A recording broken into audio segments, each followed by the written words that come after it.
اهلا وسهلا بحضراتكم. النهارده انا جاي اتكلم على النجم رمضان صبحي، بس قبل ما اتكلم على موضوع رمضان صبحي يا ريت اللي مش مشترك في القناه يشترك ويفعل الجرس، ولو عجبك الفيديو لايك. طبعا رمضان صبحي من اللعيبه المؤثره جدا للنادي الاهلي والمنتخب مصر، وملف تجديد رمضان صبحي من الملفات الشائكه جدا للنادي الاهلي، وهو الشغل الشاغل للنادي الاهلي كجهاز فني وكرئيس مجلس اداره وكجمهور. ما حدش يختلف على موهبه رمضان صبحي، بس انا بقول للكابتن محمود الخطيب ما تخافش، ما تخافش ان اللعيب يسيب الاهلي واحد او اتنين او تلاته او اربعه. الاهلي او الزمالك هم اللي بيعملوا اللعيبه، مش اللعيبه هي اللي بتعمل الانديه. وزي ما انا قلت في فيديو ليا قبل كده، يا ريت كل لعيب يجي عايز يلتحق بنادي ويتأيد فيه يتعمل له فيديو وهو بيتمنى ان هو يلتحق في النادي ده، عشان الفيديو ده بعد كده النادي هيحتاجه. لان مش معقول النادي يصرف على اللعيب لبس، تغذيه، تمرين، معسكرات، سفر، وكل ده طوال مشواره في الناشئين، واول ما يطلع ويبقى ليه اسم يقول للنادي فين انا عايز 20 30 مليون 40 مليون. طب والدين اللي كان عليك يا عم القديم؟ لا دين ايه، انا مش فاكر.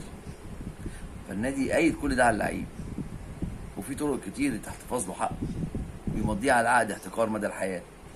هتقول لي في احتراف، اقول لك في طرق قانونيه تعمل ده، انا ما اعرفهاش، بس اكيد في طرق قانونيه تعرف تحتفظ بحق النادي في المصاريف اللي صرفها على الناشئ وهو صغير.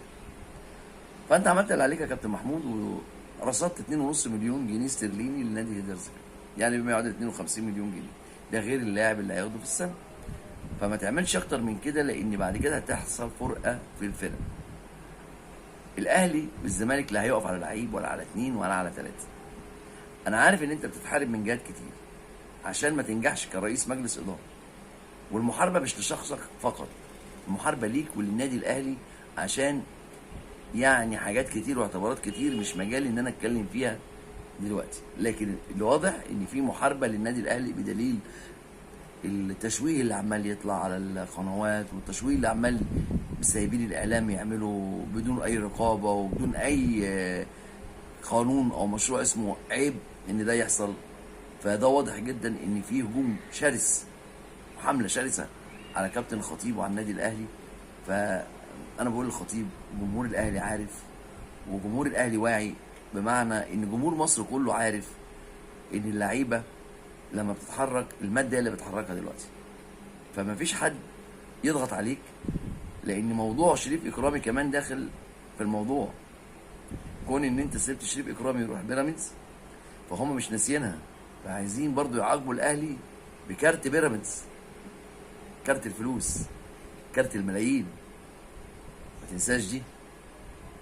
اوعى تقول لي ابناء النادي الاهلي، لا دلوقتي في ابناء الملايين.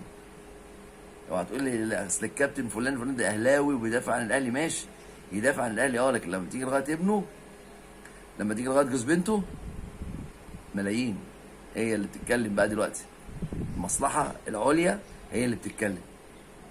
فالله يكون في عونك يا كابتن خطيب، كملف وكرئيس مجلس اداره. نفسي تتعامل مع الملف بتاع رمضان صبحي بكل ارتياحيه وبكل بساطه، وما تديلوش اكبر من حجمه. في بدايه الفيديو انا قلت رمضان صبحي من اهم اللعيبه اللي موجوده في مصر، ومن حقك كنادي اهلي تحتفظ بيه، بس في اطار مبادئ وقيم النادي الاهلي. وانا عارف الكابتن محمود الخطيب اكتر واحد هيخاف على قيم ومبادئ النادي الاهلي، ويرسي مبادئ جديده للتعاقد مع اللعيبه، بحيث ان ده يبقى نمط، ما تبقاش العمليه عشوائيه وبتدار كده على الهوا، وندخل في مزاد علني كاننا داخلين على، يعني فاكر الغزولي في الفيلم بتاع فريد شوقي؟ احنا مش عايزين غزولي في الكره المصريه، ولا المزادات اللي بتحصل. عارفين طبعا مين الغزولي بتاع الكوره، يعني كلكم عارفينه، انا مش محتاج والله كلكم عارفين. وعشان كده انا هختم الفيديو واشكركم والف شكر.